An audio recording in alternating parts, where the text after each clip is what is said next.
आप है जिन्होंने एक वोट देकर के मजबूत सरकार बनाई है। और देखिए, देश में वोट बैंक की राजनीति कितनी विकृति पर पहुंची है, कितनी विनाशक बन गई है कि 500 साल के संघर्ष के बाद देश के सुप्रीम कोर्ट के निर्णय के बाद देश के कोटि कोटि जन, किसी ने 5 रुपया, किसी ने 11 रुपया, किसी ने 100 रुपया, किसी ने 1000 रुपया, किसी ने लाख रुपया, आप सबने दान दे करके प्रभु राम का मंदिर बनाया है। ये प्रभु राम का मंदिर सरकारी खजाने से नहीं बना है। ये प्रभु राम का मंदिर टैक्स पेयर के पैसों से नहीं बना है। ये हिंदुस्तान के राम भक्तों के जेब से निकले हुए पैसों से बना है, आपके पैसों से बना हुआ है। और जब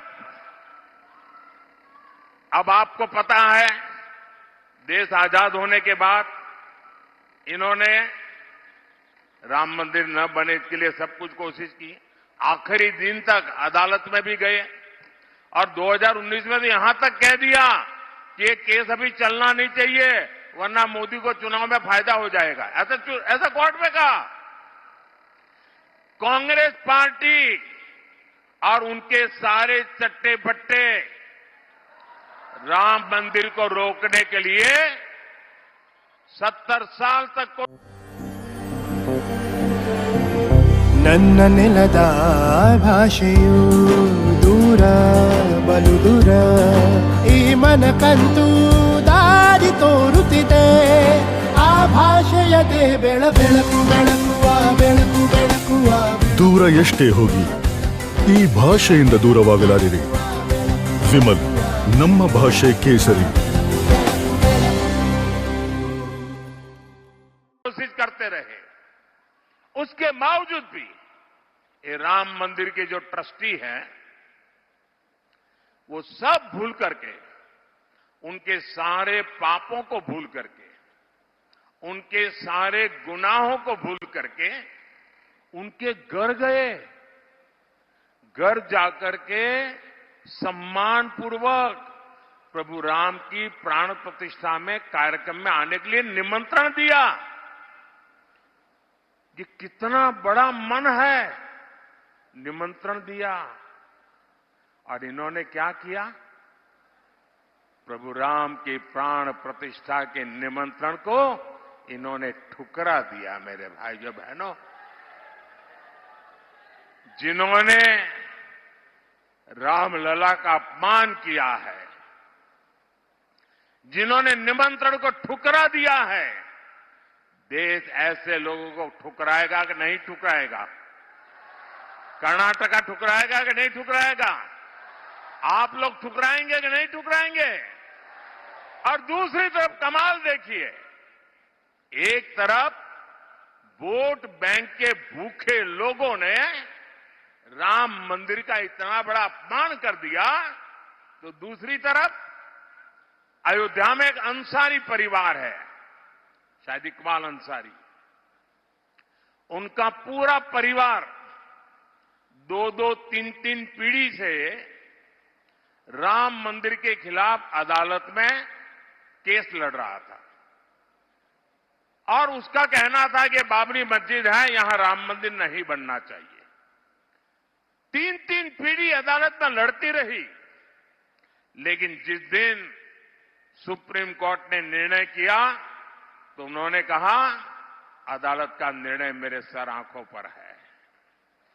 इतना ही नहीं, वो जीवन भर, उनके पिताजी भी जीवन भर अदालत में लड़ते थे, लेकिन जब राम जन्मभूमि के ट्रस्टियों ने उनको भी निमंत्रण दिया, कांग्रेस और उसके चट्टे बट्टों ने तो निमंत्रण को ठुकरा दिया।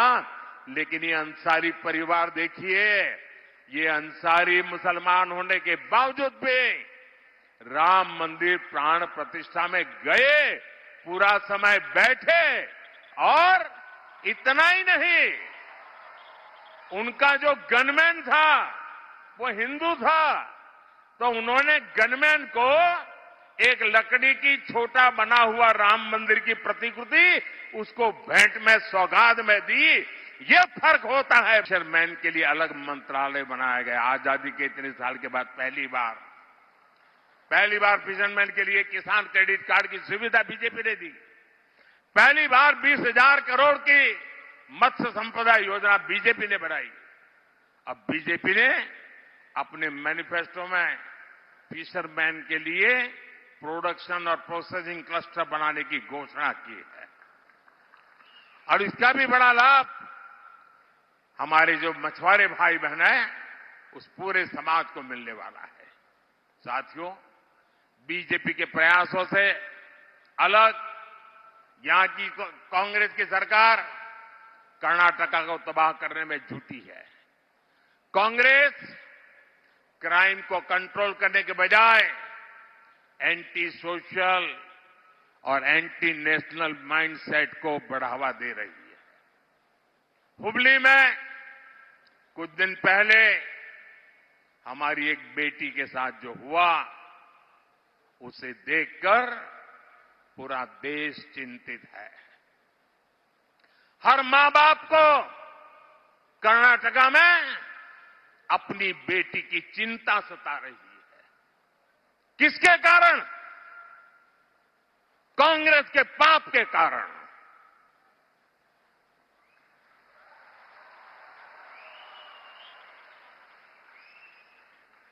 क्या कभी कांग्रेस आपकी बेटी की रक्षा कर सकती है क्या?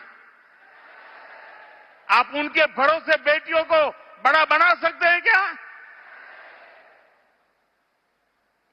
कॉलेज कैंपस में दिन दहाड़े ऐसा कदम उठाने की हिम्मत उस अपराधी में आई कैसे?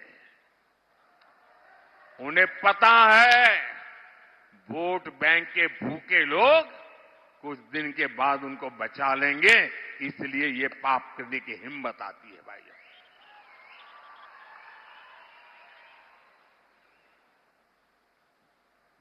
इस क्राइम ने कर्नाटका में हमारी बेटियों की सुरक्षा के संबंध में गंभीर सवाल खड़े किए हैं।